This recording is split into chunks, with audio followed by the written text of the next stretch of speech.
What's going on, family? I'm Scrapbook Boxing. The Museum of the Forgotten Fisticuffs series will continue its conversation with you concerning the complete history of boxing.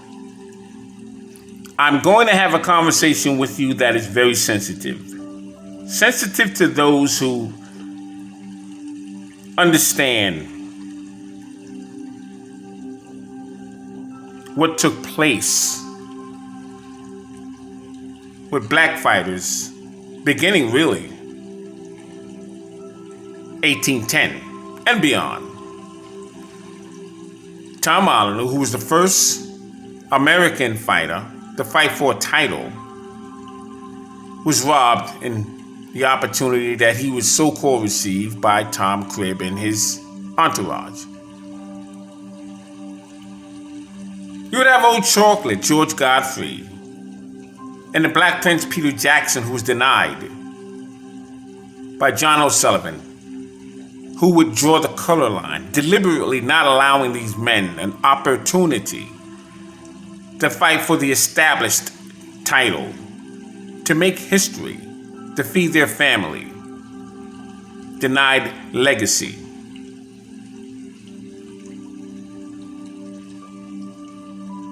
You would have Sam McVeigh, the Boston Bone Crusher, the Iron Man of West Hoboken, Joe Jeanette, Oxnard Cyclone, Sam McVeigh, Jack Johnson, before he would win the title in 1908, defeating a Canadian who would get an opportunity at the heavyweight championship title when he defeated Marvin Hart.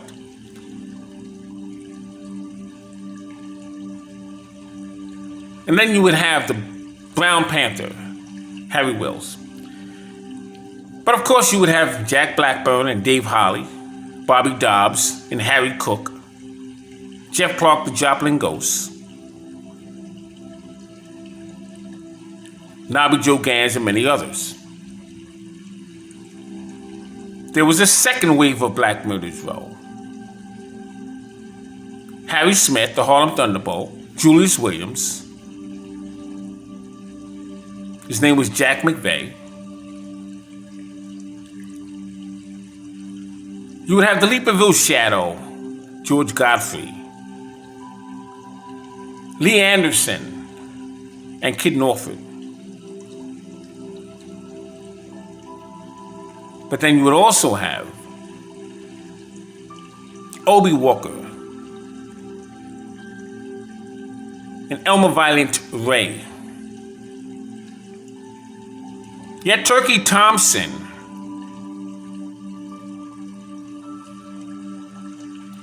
Leo Patterson,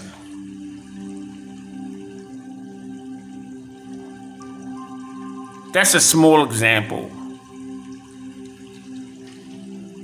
But when you look at the third wave of Black Murdersrow, the one who you most recognize, Charlie Burley, who had 18 total bouts with his members of Black Murdersrow. 11 wins, 6 losses, 1 draw, and 3 knockouts. Holman Williams, 35 total bouts with his members of Black Murdersrow. 16 wins, 15 losses, and 4 draws. Lloyd Marshall, 9 total bouts with his members of Black Murdersrow. 3 wins, 5 losses, and 1 draw. Eddie Booker, Black Dynamite, 6 total bouts with his members of Black Murdersrow. 2 wins, 3 losses, 1 draw. He didn't knock anyone out. Eddie Booker could punch. Broke the ribs of Archie Moore. Little Tiger Aaron Wade, 10 total bouts with his members of Black Murdersrow. 2 wins, 7 losses, 1 draw. He didn't knock anyone out. In his fraternity, Jack Chase, Little Joe Lewis, 15 total bouts with his members of Black Murdersrow, 4 wins, 9 losses, 2 draws, and 1 knockout. Burt Lytell, 10 total bouts with his members of Black Murdersrow, 6 wins, 3 losses, 1 draw, and 1 knockout. Now we come to Coco Kid, Herbert Lewis Hardwood, 21 total bouts with his members of Black Murdersrow, 10 wins, 8 losses, 3 draws. He didn't knock anyone out. And the fraternity of Black Murderers Row. But if you want to include Archie Moore, he had the most. 23 total bouts with the members of the Black Murderers Row.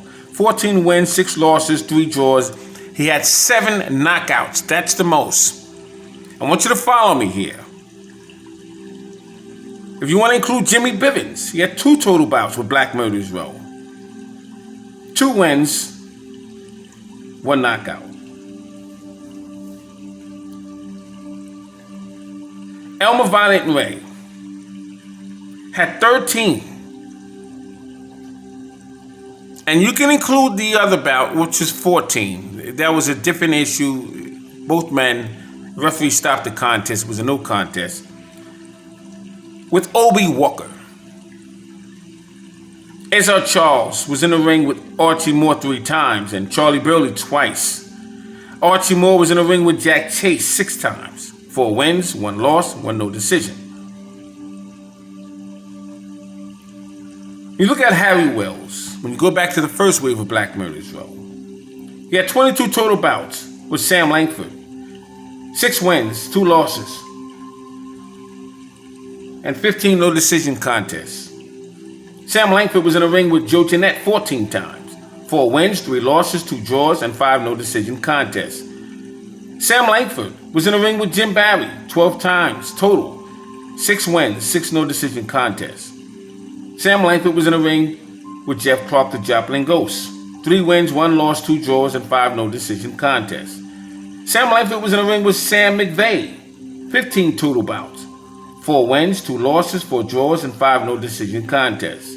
Sam Langford was in the ring with battling Jim Johnson 11 times. 9 wins and 2 no decision contests. Jack Johnson was in the ring with Joe Jeanette 7 times. My point is, Black fighters were forced to fight one another because they did not get the fair treatment and opportunity to fight for the mainstream established world championship belt. And that's what we're here to talk about today. Let's take a look at Black Dynamite, Eddie Booker, for one moment, from San Jose, California. He was entered in the Boxing Hall of Fame in 2017. He fought from 1935 to 1944. He was in the ring with Holman Williams, 1 win, 1 loss, and 1 draw. Coco Kidd, 1 loss. Archie Moore, 1 win, 1 loss, and 2 draws. Lloyd Marshall, 1 win, no losses. Jack Chase, 1 loss. He would win the California State Middleweight Championship title, who he would lose the title to Jack Chase. He died at the age of 27 after an eye injury when fighting Holman Williams.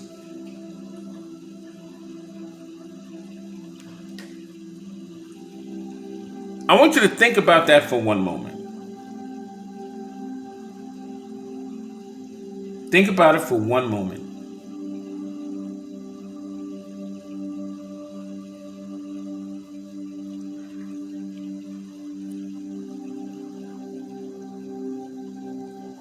Eddie Booker didn't get a shot at the established title. Well, let's talk about young Joe Louis, Jack Chase. He was born in Colorado, defeated Eddie Booker for the California State Middleweight Championship title. We talked about that. Defeated Watson Jones for the California State Light Heavyweight Championship title. He lost it to Charlie Burley. Was in the ring with Eddie Booker once, defeated him once. Charlie Burley twice, lost to him twice. Little Tiger Aaron Wade 3 times. He had 2 wins and 1 draw. Lloyd Marshall 3 times, 2 losses and 1 draw. Holman Williams 4 times. Archie Moore. He had 7 total bouts with Archie Moore, 6 losses and 1 win. When you look at Jack Chase and Eddie Booker, The amount of rounds and the amount of times they were in the ring with these very aggressive fighters, you have to understand the untreatment that many would speak of when it comes to these great fighters. Let's take a look at Holman Williams. He was born in Detroit, Michigan. Originally Pensacola, Florida. He fought from 1932 to 1948. Had a record of 146 bouts, 31 losses, 36 knockouts. He was in the ring with Coco Kid, 14 total bouts with 9 losses. Charlie Burley, 7 times, 3 wins, 3 losses, 1 draw. They wanted to make it a no contest. Lloyd Marshall, 2 wins and 1 loss. Jack Chase, 4 wins, no losses. Eddie Booker, 1 win, 1 loss, and 1 no decision. Aaron Wade, 2 wins, 1 loss. And Archie Moore, 1 win and 1 loss. When you look at Charlie Burley, Pittsburgh, Pennsylvania, Bismarck is where he was actually born. He had 83 total bouts, 12 losses, 2 draws, and 50 knockouts, 4 from 1936 to 1950. He was in the Hall of Fame in 2013. Was in the ring with Coco Kid, 1 win, no losses. Holman Williams, 3 wins, 3 losses, and 1 draw. Jack Chase, 3 wins, no losses. Aaron Wade, 1 win, no losses. Archie Moore, 2 wins. Burt Littell, 1 win, 1 loss. He was a remarkable fighter.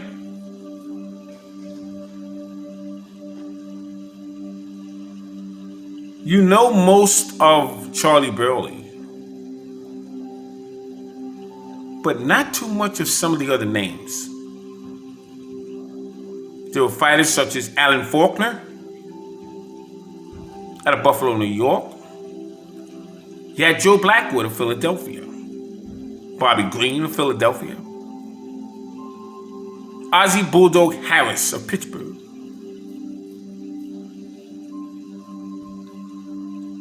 Broadway, Oakland Billy Smith. Fought in California. There were so many men that don't quite get the just due. Holman Williams, born January 30th, 1915, Pensacola, Florida. He ran through Detroit, then Harlem, New York. He died July 15th, 1967. Burnt in a fire in a club in which he worked, called Wonder Club. Had a total bout career of 189 fights, 146 wins, 31 losses, 36 knockouts, 110 decision wins, 28 by decision. He was stopped 3 times. He would defeat Baby Tiger Flowers, July 2nd, 1935, at Comiskey Park in Chicago. 8-round knockout, scheduled for 15. It was his 31st professional bout. He would win the vacant Negro Lightweight Championship crown. Have you heard of such a title? Holman Williams would lose 15 rounds to Herbert Lewis Hartwell, better known as Coco Kid, in his 47th professional bout at the Coliseum Arena in New Orleans, Louisiana. It was for the colored welterweight championship crown on the night of June 11th, 1937. Holman Williams would lose to Herbert Lewis Hartwell once again, unanimous decision. January 11th, 1940, in his 78th professional bout at the Coliseum in Baltimore, Maryland, for the colored world welterweight championship crown. He would lose his 116th professional bout via 9th round technical knockout on the night of August 14th, 1942, for the vacant world colored middleweight championship crown with Charlie Burley. He would defeat Charlie Burley 15 rounds at the Municipal Auditorium, New Orleans, Louisiana, on the night of October 16th, 1942. He would lose to Herbert Lewis Hartwell in the 12 rounds, January 15th, 1943, in his 119th professional bout the Victory Arena, New Orleans, Louisiana. Lose the Colored World Middleweight Championship crown. Holman Williams would die in a fire. And that's what most people remember, those fights. But he was in the ring with Tommy Paul, be a featherweight champion. And he fought all the way up to middleweight. He was also in the ring with fighters such as Randy Brown and Kid Tenero, Lorenzo Strickland, Ernest Robinson, Young Gene Buffalo, and Paulie Walker, Izzy Genezzo, and Luther Slugger White. Ralph Gizzi and Tommy Paul, Ernest Robinson, they called him the Cat. Eddie Booker as well. He was in there with some great fighters. Herbert Lewis Hardwood, Coco Kid, born May 2nd, 1914, Mayo West, Puerto Rico. He died December 27th, 1966. He was 52 years of age at the time of his death, and he would reside in Chicago, Illinois. He had a total bout career of 249 bouts, 178 wins, 48 wins by knockout, 58 losses and 11 draws. When you hear 58 losses, when you hear 27 losses, you bet your bottom dollar the fix was in. And the record books will not explain those fixes to you, but understand the mob had their fingerprints all over Black Murdersrow fighters. A lot of them didn't play ball. And so they would not get title shots. Many of them were avoided because of fear of fighting these fighters. Because of their foot movement, their hand movement, their IQ, their ability to throw fast combinations with power. This was not good for marketing purposes. And so Black Murdersrow members and those who surrounded them did not fit the script. Herbert Lewis Hardwood would defeat Frankie Britt May 27, 1935 in 10 rounds. He would win the USA New England's welterweight championship crown. It would vacate USA New England's middleweight championship crown as well. He fought at the Boston Arena in Boston, Massachusetts. It would be his 85th professional bout. He would lose in his 134th professional bout. And his colored welterweight championship crown in Pittsburgh, Charlie Burley. 15 rounds at the Hickory Park, Melville, Pennsylvania, on the night of August 22nd, 1938. Now, he would pick up the welterweight championship title in the colored division. It was a vacated crown, newly developed, on the night of July 26, 1936, second round knockout, at the Henry Park in New Orleans, Louisiana. It was 107 bouts of struggle to get to that point of Herbert Lewis Hardwood. He would become the brand new world colored welterweight champion that was vacated when he would defeat young Peter Jackson. Herbert Lewis Hardwood would lose in his 134th professional bout to Charlie Burley. Hard-fought title. It was the colored welterweight championship crown in 1938. Now, he would lose in his 138th professional bout in his USA New England welterweight championship crown, January 26, 1939, to Frankie Britt. 12 rounds at the Casino Fall Rivers in Massachusetts. He would defeat Holman Williams in his 154th professional bout, 15 rounds, unanimous decision, January 11th, 1940. He would win the vacant world colored welterweight championship crown at the Boston Coliseum. He would win the World USA New England's welterweight championship crown in his 161st professional bout on the night of July 1st, 1940, via 12th round knockout against Frankie Britt, winning the USA New England welterweight championship title. Charlie Burley would win the World Colored Welterweight Championship title at the Hickory Park in Melville, Pennsylvania on the night of August 22nd, 1938. It was 15 rounds.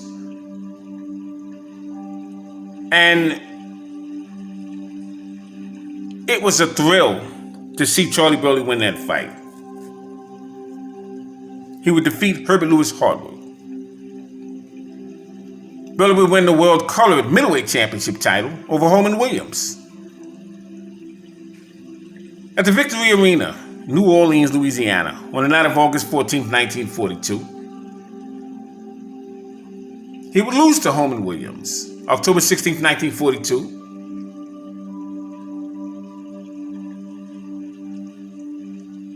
and he would lose his colored middleweight championship title. 15 rounds unanimous decision at the Municipal Auditorium in New Orleans, Louisiana.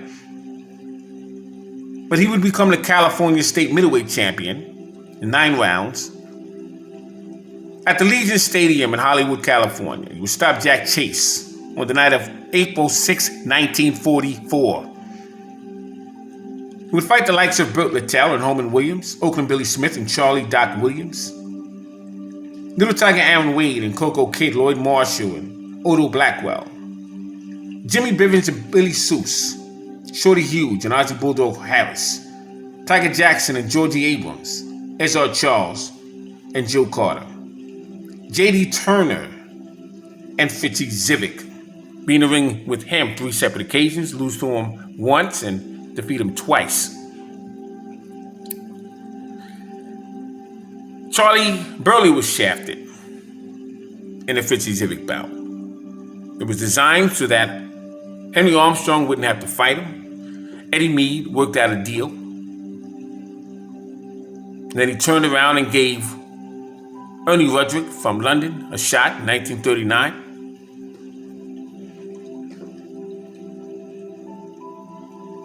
No fault of Henry Armstrong.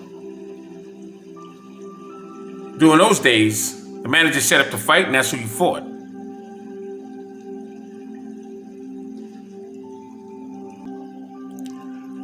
Now, Herbert Lewis Hartwood would lose 15-round vacant Maryland World Welterweight Championship crown to Izzy Janazzo on the night of October 24th, 1940, and his 165th professional bout, Baltimore, Maryland.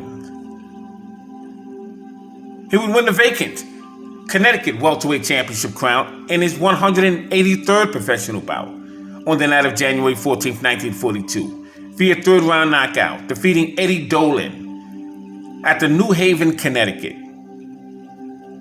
He wins the World Colored Middleweight Championship crown, January 15, 1943, in his 198th professional bout, via 12th-round decision over Holman Williams. What was distinctive of Coco Kid, Herbert Lewis Hartwood, was he would become the first colored welterweight champion since the title was dropped when Henry Armstrong would come into the scene, and the last colored middleweight champion when he would defeat Holman Williams.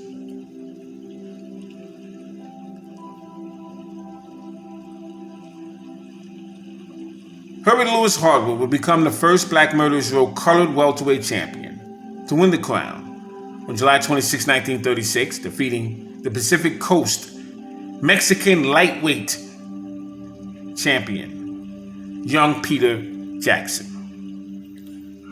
Now, Peter Jackson was born April 15, 1912, Los Angeles, California. He died April 9th, 1979. He was 66 years of age at the time of his death. He stood 5 foot 7 inches, weighed 128 to 136 pounds, had a 70-inch reach. And he was a very good fighter. Now, Herbert Lewis Hartwood, being in the ring with Pete Herman 2 times, 1 loss, 1 win, between July 26, 1932 and August 2, 1932. Pete Herman was born February 12, 1896 at the Convict, Louisiana. He died April 13, 1978. He was 77 years of age at the time of his death, and he would reside in New Orleans, Louisiana. He stood 5 foot 2 inches. He was a bantamweight. Had a record of 145 total bouts, 100 wins, 20 knockouts, 32 losses, and 13 draws. Pete Herman drew 20 rounds in his 53rd professional bout, February 7, 1916, against Kid Williams. It was for the New York SAC Bantamweight Championship title. Louis Kid Kaplan, born October 15, 1901, he was a Russian Empire, died October 26, 1970. He was 69 years of age at the time of his death, and he would reside in Norwich, Connecticut. Had a record of 164 total bouts, 27 wins, 22 losses, and 16 knockouts. Was in the ring with Jackie Fields and Johnny Jaddick, Jimmy McLaughlin, Bat Ballino, Billy Patrol, the Fargo Express, Sammy Mendel, and Charlie Pickens. Was also in the ring with Babe Herman. Kid Astacker was a very good fighter. 1 draw, 1 loss between January 19, 1935 and January 26, 1935. He would fight the likes of Kid Chocolate, 1 win, 1 draw, 2 bouts. Battling Shaw, Severino Garcia, 4 times. Coco Kid, 1 win, 1 draw, and 2 bouts. Rodolfo Casanova, they called him Baby Casanova. Midget Mexico and Fizzy Civic. Manuel Villa, 1 time. 2 wins between September 4th, 1940 and September 10th, 1940. Pedro Ortega, Leo Zarita, Cuban Lewis, 3 wins. Joe Burrell, 1 loss, 1 win, 2 bouts between September 15th, 1953 and March 18th, 1953. He'd be in the ring with Bat Ballino.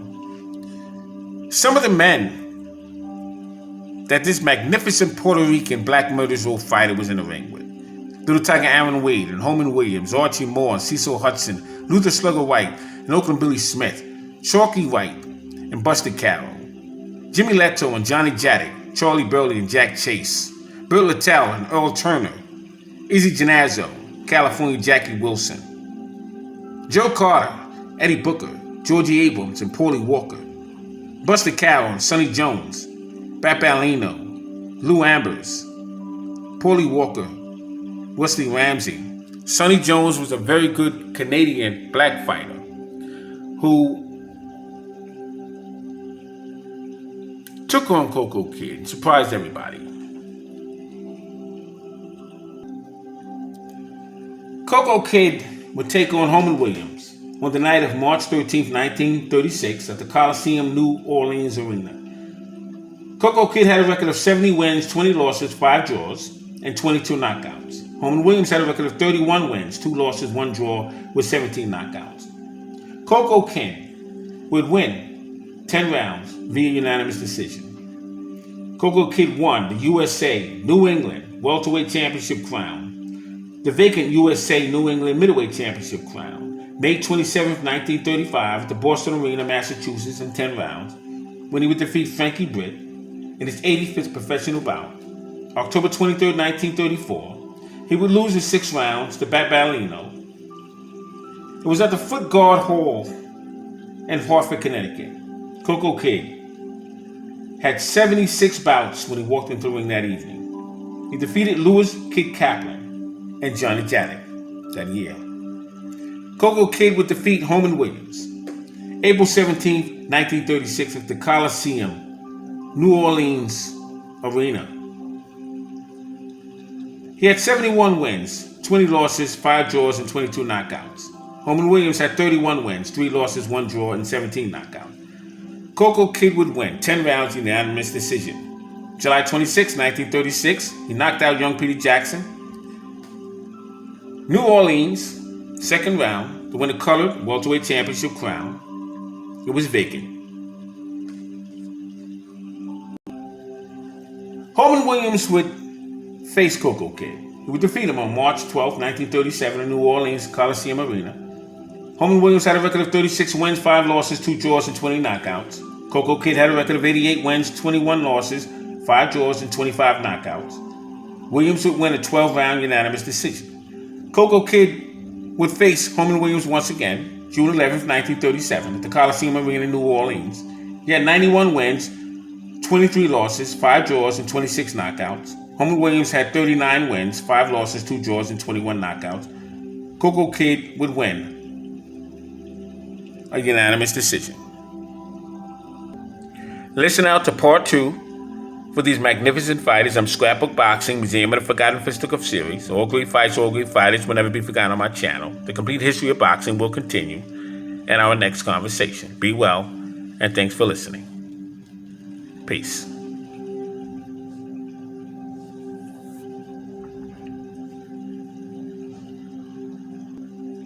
I want to give a special thanks to TraeX. I appreciate it, brother. Peace.